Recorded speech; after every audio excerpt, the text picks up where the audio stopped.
Hey mga brods, may balita nga tayo dito kay Lawrence Hawkins. Yes, yung 6'3" ito ng San Beda University. Yes, malakas ito pong si Lawrence Hawkins mga kabrods. At yun nga, pag nag-declare to ng PBA draft, maraming gustong kumuha na ito mga brods ngayon 2025. Dahil may mga reports and rumors tayo na ito pong si Lawrence Hawkins ay paborito nga at isa sa mga gustong kunin ng San Miguel Bearmen. Yes, kung iayin tulad mo yung laruan nito, parang ala Calvin Abueva na modern na. May drive kasi to the hoop. Gandang shooting ability mga kabrods. At isa pa dito, high flyer rin, athletic din.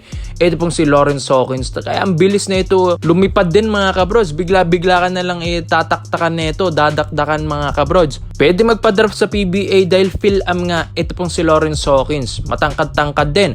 At power forward o small forward din ang laruan. Ala Calvin Abueva nga rin na 6'3" rin ng height. From Iriga City, Camarines Sur, naglaro rin sa Asia Tech, tapos USANT sa Bicol, or palarong Bicol yon. Nag-champion din sa San Beda University sa PABL. Mga ibang nilaruan din ng San Beda like Asia Basket, Pinoy Liga Cup, Phil Oil. Yan yung mga nalaruan din na ito po ni Lawrence Earl Hawkins. Hindi man ito masyadong kilala ngayon sa social media, pero mga kabrods, yung highlights nito ay talagang mapapabilib ka na lang dahil ang taas nga tumalon, matibay sa ilalim, physical din kung maglaro mga kabrods, high flyer.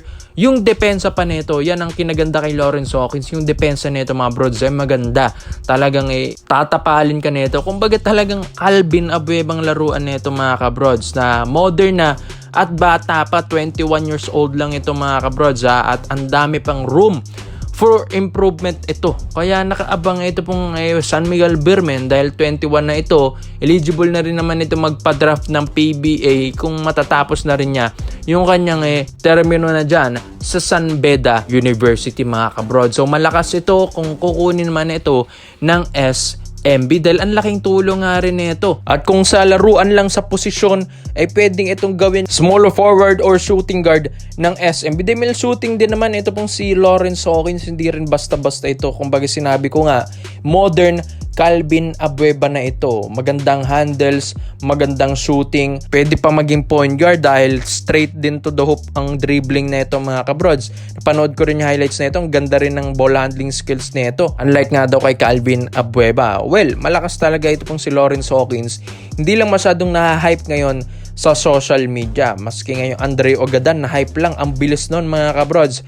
Well, ito pong si Lawrence Hawkins, low-key lang na hindi masyadong kilala pero magaling. Well, lalabas din naman ito mga kabrods in time dahil pagpasok natin ng PBA Rookie Draft 2025 ay i-hype na rin naman ng mga ibang mga vloggers, reporters, and social media sports analyst. Mga ganitong players ay may hype din nila ito. Kaya ngayon pa lang, makakatulong din ito sa pag-scout kay Lawrence Hawkins. Ito pong paggawa ng video natin. Kaya dito sa San Miguel Bearmen ay tama lang kung ito yung kukunin nila dahil coachable din naman na player ito. Maganda nga din daw ang attitude nito ni Lawrence Hawkins. 21 lang, marami na rin experience sa San Beda, athletic. Kumbaga parang meron kang ulit CJ Perez sa iyong kupunan sa SMB. Kaya mga kabrods, habang maaga pa ay ang dami ng tinitignan talaga ng SMB dahil kapag na-hype na yan, yung mga players na yan ay ang dami na naman nilang kaaway at marami nilang kaagaw sa pagkuha ng mga rookies na ito. Kaya maganda kung ngayon pa lang ay sinisimula na ang pag-scout ng San Miguel Bearmen. Kaya ikaw mga bros, sa tingin nyo ba ito pa bang si Lawrence Hawkins ay tama ba na kunin lang ito ng San Miguel Bearmen? Kaya komento mo na opinion mo sa mga bros at isa natin yan. Dito naman po tayo sa kabilang balita naman natin mga kabrods. 6'6" Christian David. Yes, ito po yung big man or point guard ng Blackwater Bossing mga kabrods. Yes, laruan na ito point guard mga kabrods. Napakalaki, diba?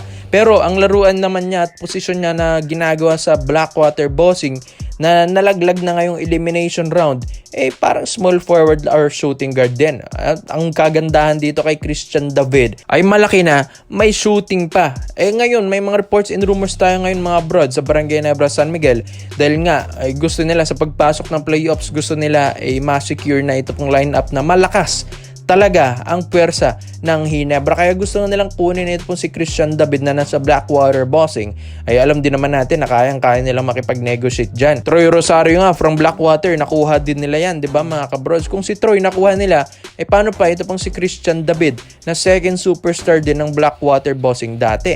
Kaya nga ito pong si David ngayon ay pwedeng-pwede sa Ginebra mga kabrods. At yun nga, gustong-gusto rin ni Coach Tim Cone yung mga ganitong big man na may shooting, may ball handling skills at may depensa. Kung tutusin, ang taas nga ng ginawang performance ngayon ni Christian David. Nag-average ito ngayong All-Filipino Cup ng 15.6 points per game Ang taas niyan, tapos 7.3 rebounds per game pa. Napakalaking bagay ng rebounds. Siyempre may 1.5 assists per game din yan si Christian David. Talagang hindi mawawala sa point guard yung court vision nito. Kaya all in all, mga kabrods, parang all around na player ito pong si Christian David. Kaya panalong-panalong Ginebra dito kung makukuha nila. Ang galing na scorer, magaling din na rebounder, at may court vision pa. Maayos pa sa depensa.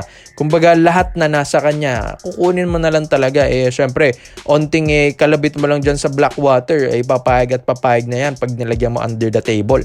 So, syempre, gusto rin magpalakas ng Ginebra at gusto nilang makuha yung kampyonato ngayong All-Filipino Cup. Pero, may gusto nga rin silang idagdag na former point guard din nila na si Stanley Pringle. Yes mga brods, dito naman sa Terra Firma ito.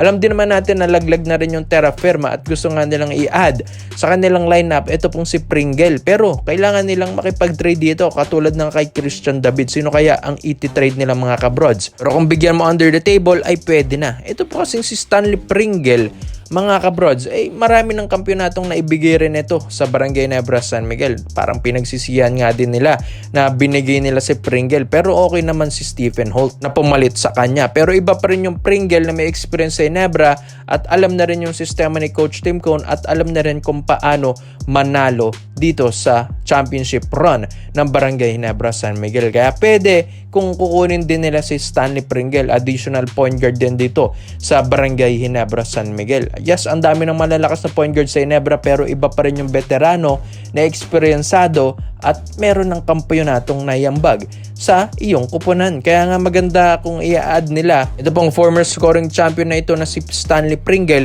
before playoffs round dahil makakatulong ito sa kanila. Pwede rin naman ang kunin si Pringle dahil laglag na rin naman na yung jeep at yun nga, farm team din naman yan. Pwedeng kunin din na agad yan ng Barangay Ginebra San Miguel.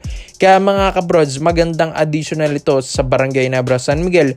Nakukuha sila ng isang shooting guard na katulad ni Christian David na 6'6" at isang 6 flat or 6'1" na Stanley Pringle na talagang elite point guard. May championship experience pa sa Barangay Ginebra San Miguel at alam na yung sistema ni Coach Tim Cone na triangle offense play. Kaya ikaw mga bros, sa tingin nyo ba Christian David plus Stanley Pringle, ito na ba ang magbabago sa Barangay Ginebra San Miguel at makatungtong ng championship round? Kaya komento mo lang opinion mo dito mga bros at isa-isa natin yan. Salamat po sa panonood mga bros.